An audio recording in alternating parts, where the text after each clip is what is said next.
Okay, guys, so if you were with me on Monday, you have an activity titled, scroll down, character traits and motivations. If you had a different teacher on Monday, you should still have this assigned to you, but just in case, let me make sure here. I can get it to my friends who just joined us. Edit, yep, Bella's got it, good. Daniel's got it, yay. Libby's got it, awesome. Timothy's got it, yep, okay, so our 4 new friends also have this activity, but you might not have the work done that we did already, and that's okay. We're gonna work on part 2, okay?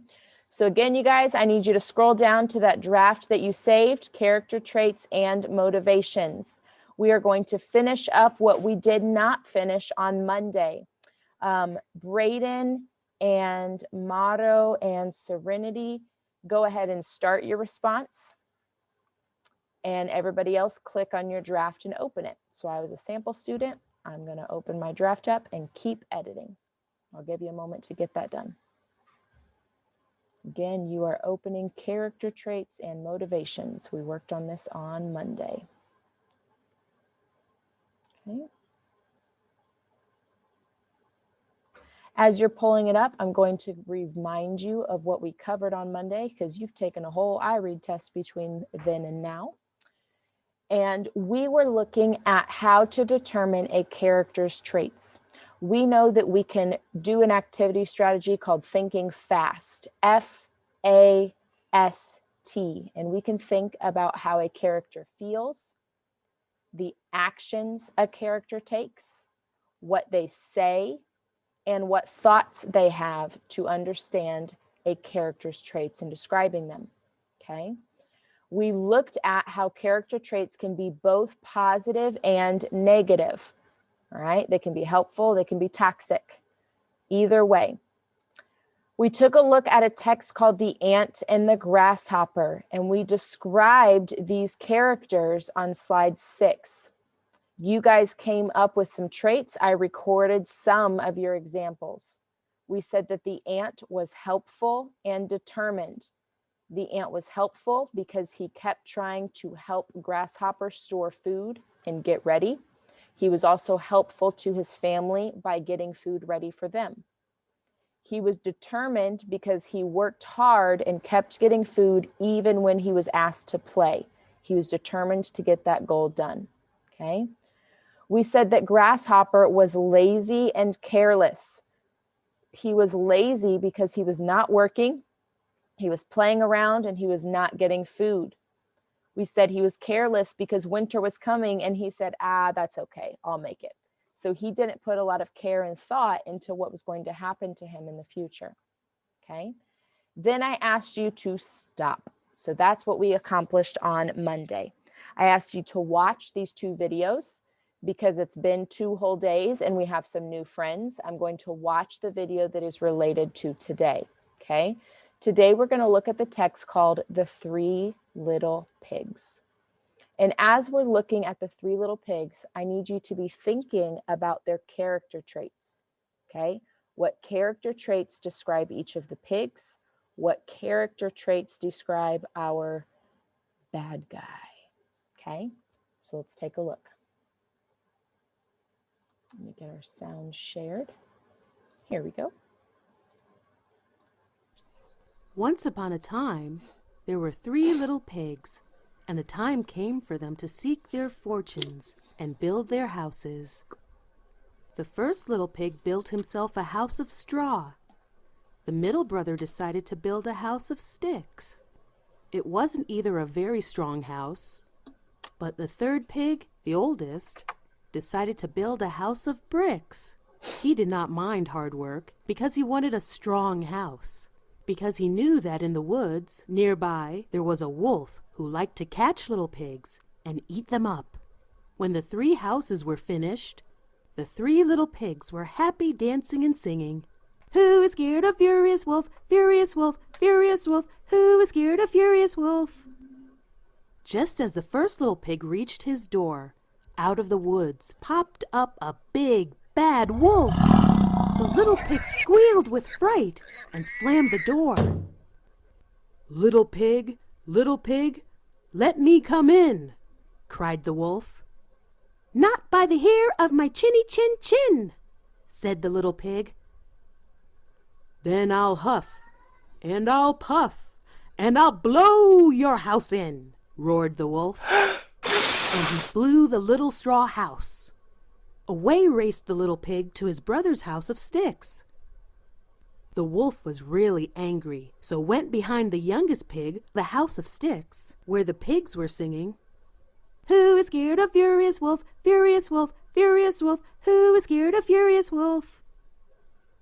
Suddenly, the wolf roared, "Open the door, let me come in." "No, we won't," said the pigs. "Then I'll huff, and I'll puff, and I'll blow down your house," roared the wolf, and he blew down the little house of sticks. The two little pigs raced away to his big Social emotional learning connection. These little pigs' amygdala is helping them survive, right? They should be running, all right? So social emotional connection, that's an example when your brain should go, ah, and freak out. You got to get away. All right. big brother's house of bricks and started to sing, "Who is scared of Furious Wolf, Furious Wolf, Furious Wolf? Who is scared of Furious Wolf?" This made the big wolf perfectly furious. "Open the door, little pigs, let me come in." "No, we won't." "Then I'll huff, and I'll puff, and I'll blow down your house." But he couldn't blow down the little house of bricks. He decided to climb and get in through the chimney. So he climbed, jumped down, and fell right into a kettle of boiling water. He sprang straight up the chimney again and raced away into the woods. The three little pigs never saw him again and spent their time in the strong brick house, dancing and singing, "Who is scared of Furious Wolf, Furious Wolf, Furious Wolf? Who is scared of Furious Wolf, Furious Wolf?" The end. All right. So this is our story that we're going to be using today on our seesaw activities. Steve, a connection? I can already have one of their character traits is stupid because if they know the wolf like to hunt piggies there, why would they stay there?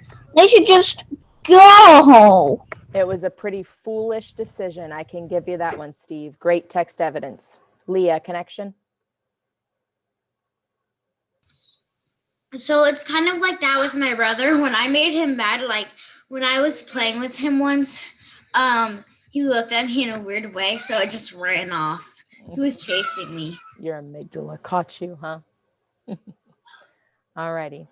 Now, today we're going to go into that second part of that standard. Okay, that second part of our standard is explain how characters' actions contribute to the plot using details from the text. Okay, so my question to you is, what is the difference between character traits and character motivations? Okay, so motivation, we have a definition. Motives are the reasons why a character does things.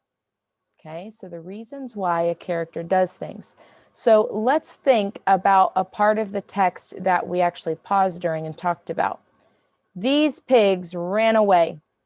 Raced away. What was their motive for running away? Why did they run away? What was going on with them? What was happening? They were getting chased by a wolf. They were getting chased by a wolf. That was their motivation. Okay, they do not want to get eaten by the wolf that is coming after them.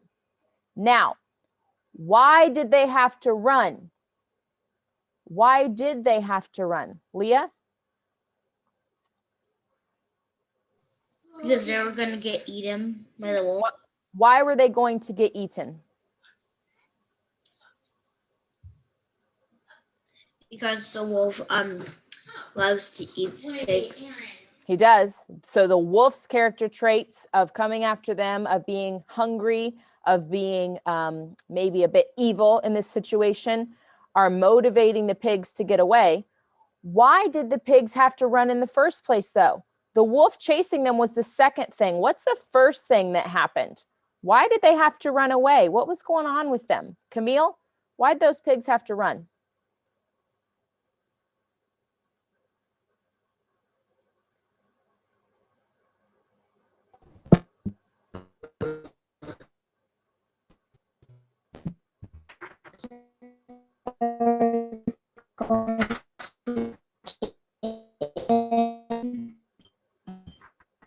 chopped up a little bit. I think you said because they're going to get eaten. Yes, they were going to get eaten, but why? What did they do or not do that was going to let them get eaten in the first place? What were they not prepared for? Terrence? Furious Wolf. Furious Wolf was coming. And why were they not safe? Why were these first two little pigs not safe? Because he blew the house down. He blew their house down. So we have the first two little pigs, as Steve pointed out, were pretty foolish. They knew there was a danger and they did not get prepared. Okay? So let me ask you this. The first two little pigs we have identified as foolish. Okay? Perhaps we can identify them as underprepared. They aren't the type of people that are going to take all the hard work needed to make sure they stay safe. That's a very long word. Underprepared. Okay? I'm going to send you into a breakout room and I want you to discuss if the pigs were not foolish and were not underprepared, how would the story be different? So if the first two pigs were smart and the first two pigs were ready, how would the story be different? Okay, I'm going to send you into a breakout room for those conversations. And let me recreate here because I've had a few changes. All right. The question was, if the first two pigs were not foolish and were prepared, how would the story be different? Daniel, how would the text or the story have been different?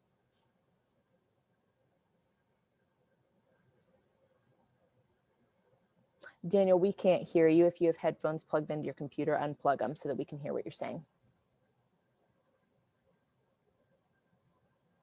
They would have been prepared because they would have had a stronger house. They would have had a stronger house. If they had a stronger house, what would have happened when the wolf came? They would have never had to run away. Yeah. So their traits affected the story. They weren't ready, so bad things happened, right? They didn't take time to work hard to be ready for the danger that Steve said they knew was there. So they had a negative consequence come to them. So their character traits contributed to what happened in the story. Steve, something to add? If they were prepared, they just would have left. Yeah, they could have sat in their house and said, ha ha, little wolf, go away, and stayed safe. So then we would have seen a completely different story. And the story would have been a lot shorter because there wouldn't be pigs squealing away to their brother's houses. They would have just chilled. Okay. William. And if they used common sense and they kept singing, "Who's scared of it? The wolf, the wolf, the wolf." If they used common sense, they would have known that the wolf probably would have came and got him. Ooh, so now William's getting into another part of the story. The pigs were kind of being, what's a good character trait word for that?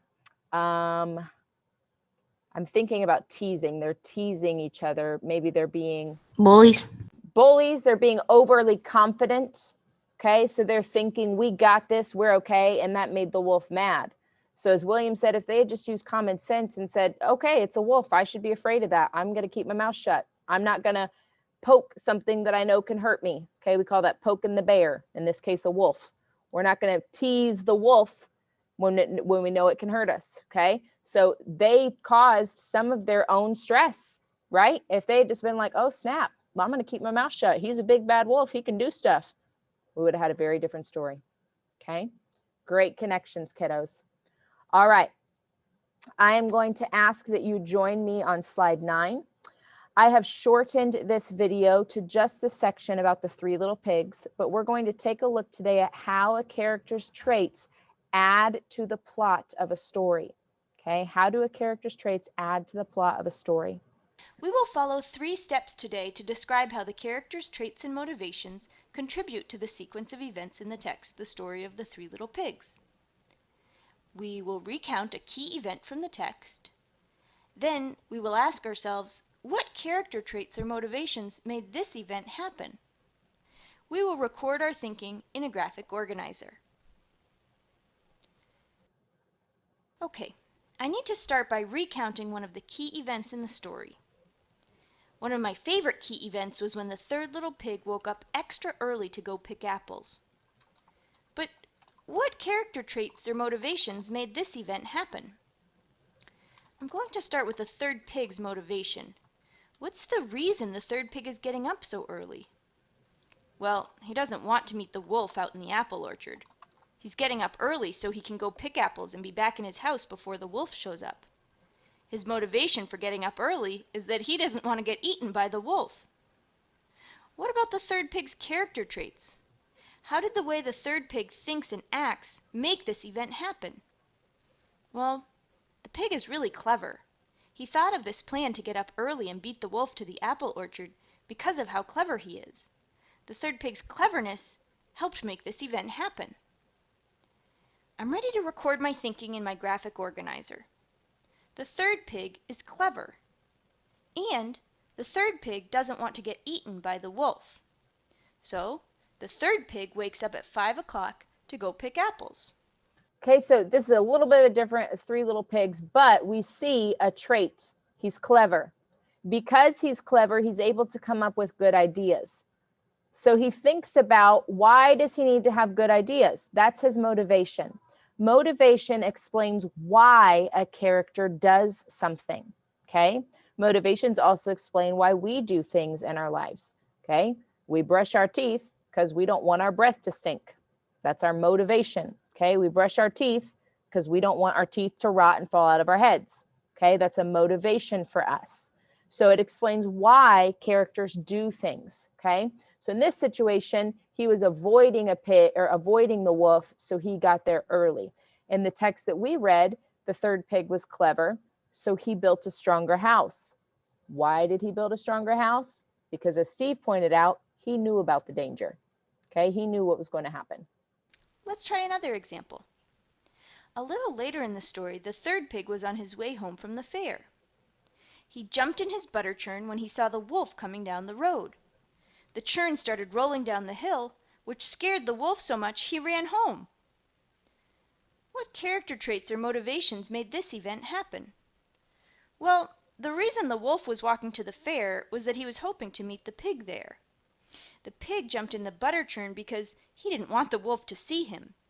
Then the wolf ran home scared because he was afraid of the rolling butter churn. Maybe he thought it was alive. There were lots of character motivations involved in this key event. What about character traits? How did the way that the third pig and the wolf think and act make this event happen?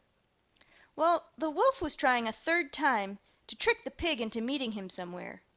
He kept trying over and over again because he was persistent. Persistent means you don't give up.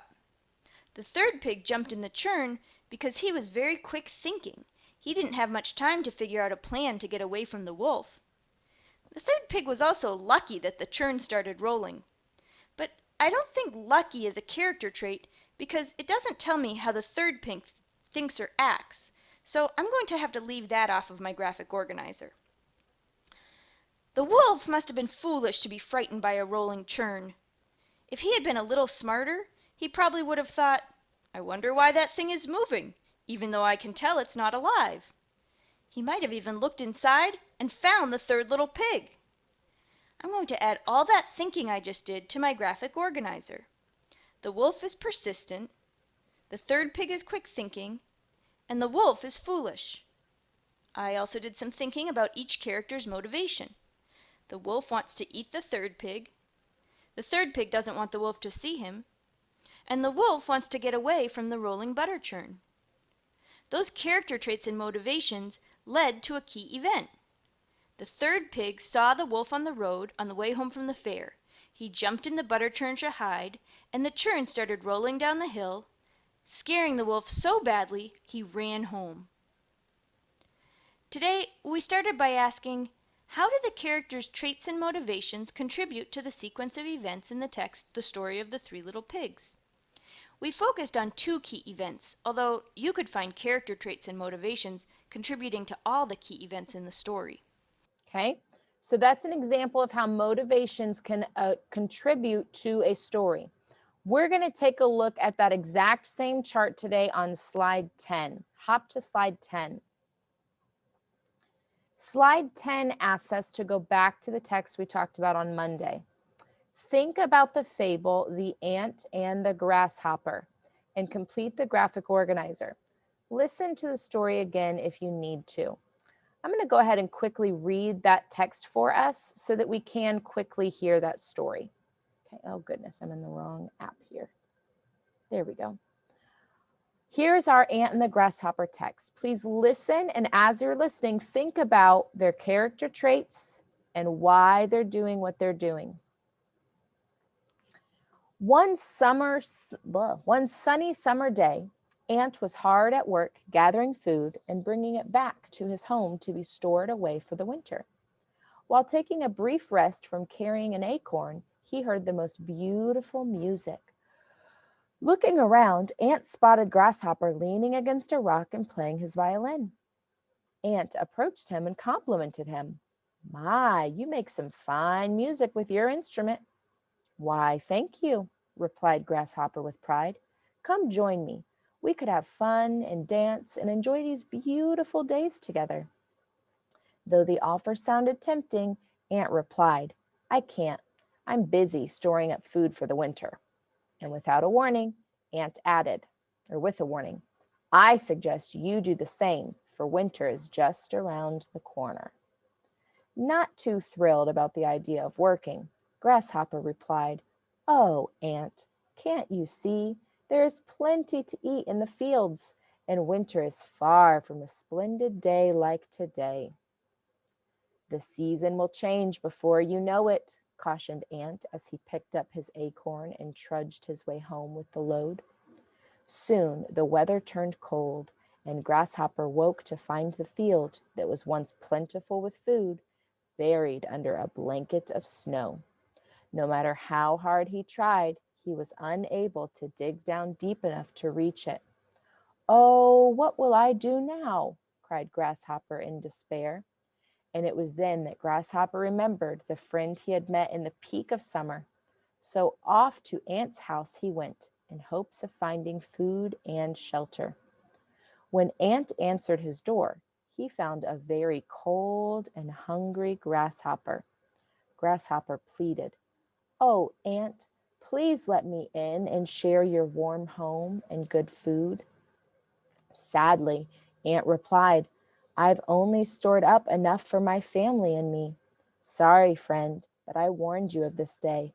I wish you had heeded my warning." And then Ant closed the door. Okay, so we're going to pull from some character traits that we already know. We're going to type one for Ant and one for Grasshopper. So go ahead and grab a text box, please. I like to resize mine to be shorter and longer so that when I type, it doesn't take up the whole screen. So I do that before. Feel free to. All right. We know that Ant is responsible. Okay. If I'm typing, you're typing, so go ahead. Ant is responsible. He's thinking about the future. He's getting prepared. He's making sure that he and his family are ready. Ant is responsible. Bella, John, Camille, and Timothy, we're on slide 10. Go ahead and join us on slide 10. Josh, same to you, buddy. We're on slide 10.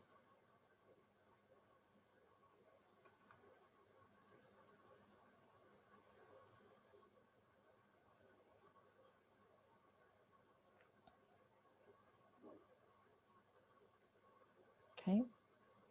So Ant is responsible. We know that Grasshopper is playful.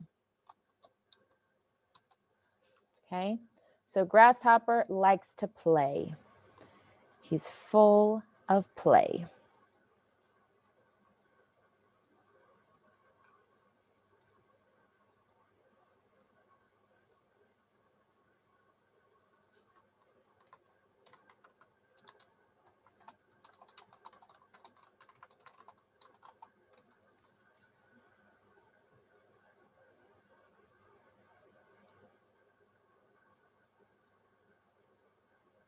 All right. Ant is responsible, grasshopper is playful. Character motivations. This is where we are going to talk about why the characters do what they want to do. Okay. Ant doesn't want him or his family to starve. So the reason that Ant is responsible is because he knows if he's irresponsible, he will not survive winter and his family will not survive winter. They would all starve. Again, Bella and Camille, we're on slide 10. We've typed 3 sentences. You're going to need to get caught up very quickly, my dears.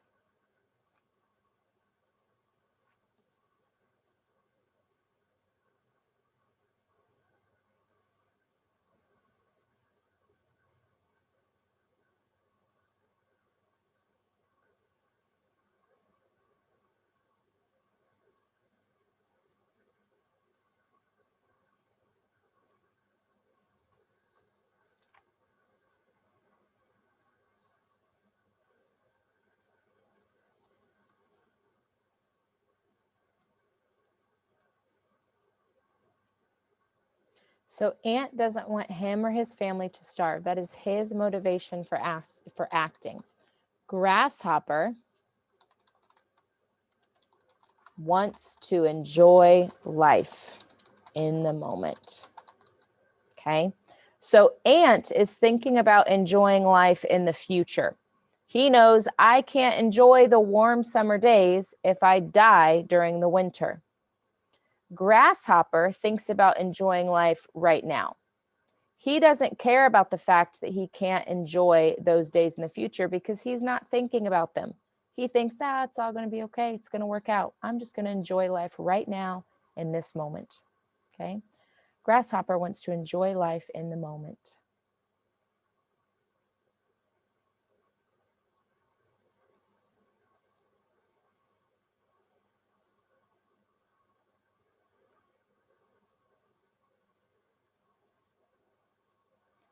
So key event is where we look at what happened.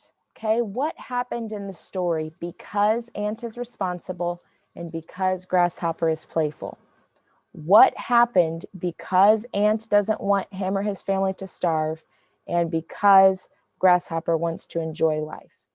Well, what happened is that Ant was ready to survive and Grasshopper didn't have any food. Okay, so the key event was, in the end, Ant had enough food.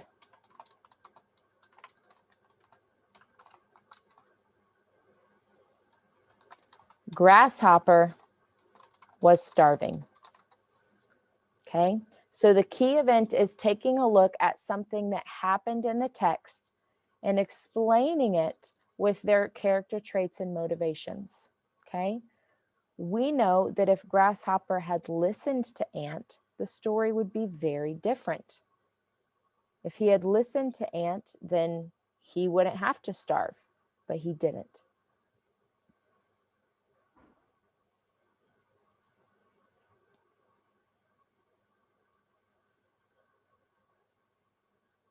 Leah, your hand's up, sis. Did you have a question?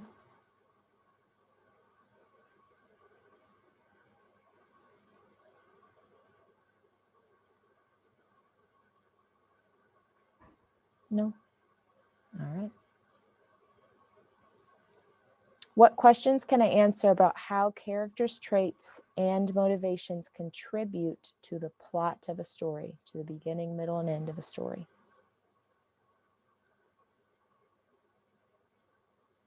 Okay. Today, you are going to work on slides 11 and 12, okay? Slide 11 asks you to think about the ant and the grasshopper. What if things were different? You're going to use the label tool to answer the questions below. How might Grasshopper's situation have been different at the end if he made a different choice? What could the reader learn from Grasshopper's experience at the end of the story? And how would this lesson apply to you in your everyday life? Okay, so you're going to answer these questions here in a moment with a partner. Then you're probably not going to have time to get to this section, but you're going to independently today complete your success criteria with the microphone to finish both sentences below. So this is not I was successful or I was not successful. This is you describing characters by their traits and telling me how you know and actions contribute to the plot. Okay. Right now, I'm going to send you into breakout rooms to work on slide 11. Okay. You're going to have about 5 to 6 minutes to work on slide 11. You probably won't finish. Whatever you don't finish is independent work. Okay. So the harder you work with your partner, the less work you're going to have to do alone. All right. Any questions about the expectation for slide 11 before I send you into your breakout rooms?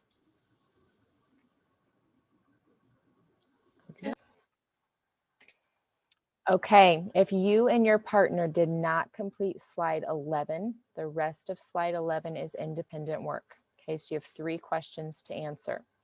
On slide 12, you also have independent work of using your microphone to record your finishing of both of these sentences.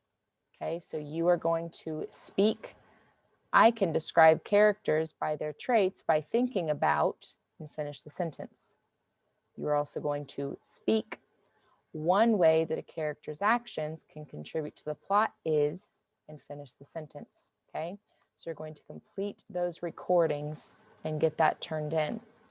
Also, please remember that you have your independent work from your social emotional learning this morning. So you have a tapping video and a tapping response to complete for social emotional learning. Okay. Those are your tasks that should be completed between now and 10:30 for math.